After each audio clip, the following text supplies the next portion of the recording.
नमस्कार साथियों, स्वागत है आपका सोवना इंडियन म्यूजिक थ्योरी में। आज हम तीन ताल के बारे में पढ़ेंगे। इसमें पंडित भातखंडे ताल लिपि के अंतर्गत तीन ताल को बताया गया है।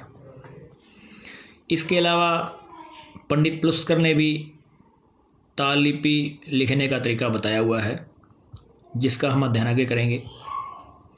तो चलिए हम शुरू करते हैं आज की वीडियो। तीन ताल में जो मात्राएं होती हैं वो 16 होती हैं टोटल। इसमें जो विभाग या खंड होते हैं वो टोटल 4 होते हैं, सभी 4-4 मात्रा के होते हैं। तो जैसा कि आपको यहाँ पे ठेका यानी एक गुण, जिसमें हम सिंगल बोल बोलते हैं, तो इसमें देखिए पहली 4 मात्राएं एक विभाग में, फिर 4 मात्राएं दूसरे विभाग में, फिर 4 मात्राएं तीसरे विभाग में और फिर 4 मात्राएं चौथे विभाग में। उसके बाद फिर से ये जो सम होता है यहाँ पे, यानी पहली मात्रा वापस फिर से आ जाती है, तो ये सम होता है।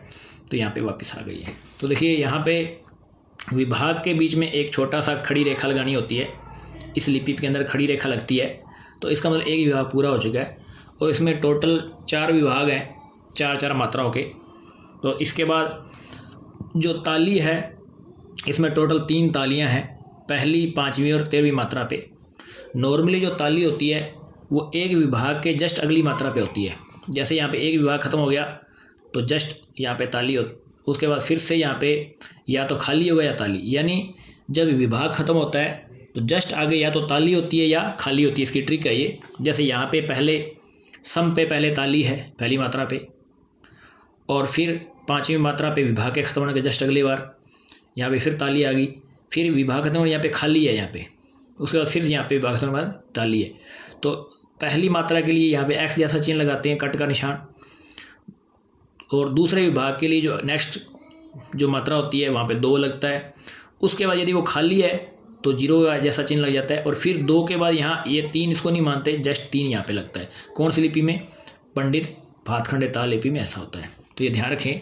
जैसे यहाँ पे मान लो कट का निशान है, सम है, यहाँ 2, या मान लो यहाँ पे खाली नहीं होता तो यहाँ पे 3 होता, और यहाँ पे खाली होता तो यहाँ पे 0 होता। तो इस तरह से ये होता है। तो इसमें टोटल 4 मात्राएं, फिर 4-4-4 करके 4 विभाग हैं, और 4-4 मात्राओं के 4 विभाग है, तो 16 मात्राएं हो गई। पहली, 5वीं, 13वीं पर मात्रा पर ताली है और 9वीं पे खाली है। तो याद रखने के लिए क्या करेंगे आप, 1, 5, 9, 13 लिख देंगे, तो 9 पे गोला लगा देंगे। जैसे 1, 5, 9 और 13 लिख दिया, 9 पे गोला लगा दो तो इसके पता चल जाएगा 9वीं मात्रा खाली है, तो खाली यानी 0 बना दिया आपने ऊपर, और बाकियों पे ताली है, तो आपको याद रहेगा। और पहली मात्रा पे हमेशा सम होता है, तो ये ध्यान रखें। तो ये है ठेका यानी एक गुण। तो इसको लिखने का तरीका आप देख लीजिए। उसके बाद इसकी दुगुन। तो दुगुन में क्या होता है, तो आप थोड़ा इसको मैं नीचे करता हूँ।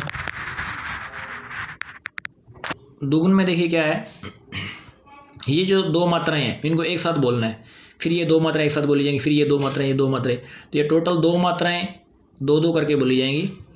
तो लेकिन एक विभाग में 4 ही मात्रा रहेंगी, यानी जब इसको 2 बार बोलिए तो एक ही मात्रा मानी जाएगी इसमें। यानी इसको उतनी स्पीड, जैसे यहाँ पे इसको बोलने के लिए धा धिन धिन धा, धा धिन धिन धा, धा तिन तिन ता, ता धिन धिन धा, धा, यहाँ वापस सम आ जाएगा।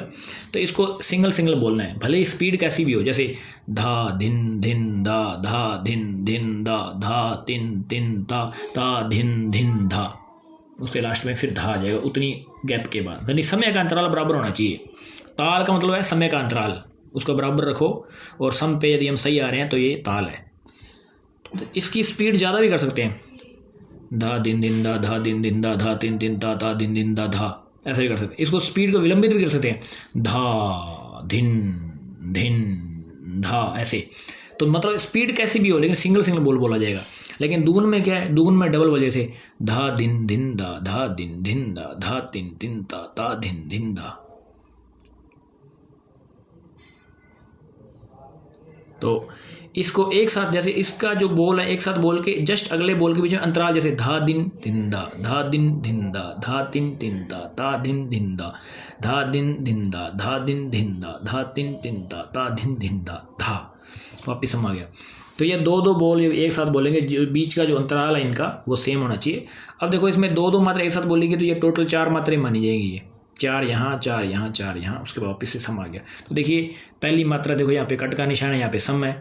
फिर देखो यहाँ पे ये 5वीं मात्रा आ गई तो यहाँ पे 2 लग गया, यानी ये दूसरा भाग शुरू हो गया। ये सॉरी हाँ ये इसकी दूसरी क्या है कि ये यहाँ पे 2 लगाने में, यहाँ पे ताली होती है वहाँ पे 2 लगता है, कट होता है वहाँ पे 1 नहीं लगाते, सीधा यहाँ पे जहाँ सम पे निशान लगते। फिर इसके बाद एक यहाँ पे 2 शुरू होता है, 2 लग गया। फिर खाली पे 0 है तो यहाँ पे 2 के बाद यहाँ डायरेक्ट 3 लिखा जाएगा, न कि इसको 3 माना जाएगा। यहाँ पे यदि 1 0 यहाँ पे और होती और इधर होता तो यहाँ पे 3 आता। तो कहने का भाव ये है कि खाली के बाद डायरेक्ट 2 के बाद यहाँ पे 4 नहीं होता, यहाँ 3 ही होता है, और यहाँ पहला निशान आएगा, यहाँ पे सम का निशान वापस आ जाएगा। इसके बाद हम बात करते हैं तिगुन की।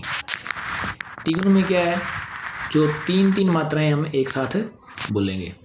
तीनों देखो धा धिन धिन, देखो धा धिन धिन, ऊपर देखो थोड़ा ऊपर वापस करता हूँ मैं, तो इसको ये जो मात्राएं हैं धा धिन धिन, ये 3 मात्राएं एक साथ बोली जाएंगी। फिर धा धा धिन, फिर धिन धा धा, फिर तिन तिन ता, फिर ता धिन धिन, फिर धा धा धिन वापिस से।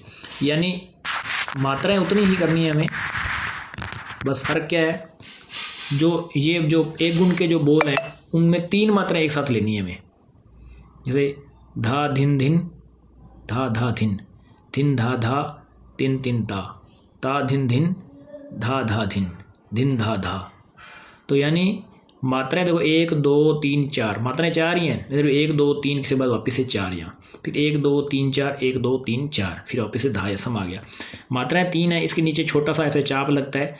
चाप का मतलब है कि एक ही मात्रा पे जितने भी यहाँ पे जिसको चाप लगने के बाद चाहे 2 मात्राएं 2 हों यहाँ पे, या चाहे धा धिंदा के नीचे 4 ऐसे लगा देंगे, जैसे नीचे यहाँ पे देखो यहाँ पे, तो इस चाप का मतलब होता है कि एक मात्राएं है ये।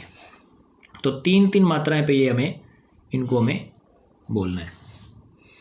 तो आप इसको गौर से देख लीजिए, और बाकी मैंने आपको बात बता दी इसमें। पहली 5वीं 3 मात्रा पे ताली है, 9वीं पे खाली है। इसके बाद चौगुन देख लीजिए, क्योंकि देखो सिंगल दुगुन और जो चौगुन होती है, ठेका दुगुन और चौगुन, ये थोड़ा आसान होता है। तिगुन थोड़ी सी हार्ड होती है, क्योंकि उसमें थोड़ा बोलने में हार्ड होता है काम। चौगुन में देखिए 4 बोल एक साथ हैं, धा धिन दिंदा, धा धिन दिंदा, धा धिन दिंदा, धा धिन दिंदा। तो ये यहाँ पे 4 मात्रा यानी एक विभाग। फिर वापिस यही चीज़ 4 बार लिखी जाएगी, बस इतना है। ये सारे के सारे 4 बार लिख देंगे, है ना। जो यहाँ पे एक सिंगल को हमने 1 बार लिखा था, इसको हम 4 बार लिखेंगे। उसके बाद वापिस से यहाँ पे धा आ गया।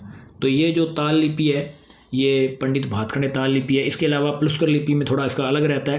प्लुस्कर लिपि में चिन्ह बदल जाते हैं, बाकी सेम ही है, वही चीज़ है, इसमें थोड़े चिन्ह का फ़र्क होता है, लिखने का थोड़ा सा इसमें फ़र्क हो जाएगा। तो आज के लिए इतना ही काफ़ी है। वीडियो अच्छा लगे तो लाइक करें, कमेंट करें, शेयर करें, और चैनल पर नए हैं तो सब्सक्राइब जरूर कर लें। Thank you.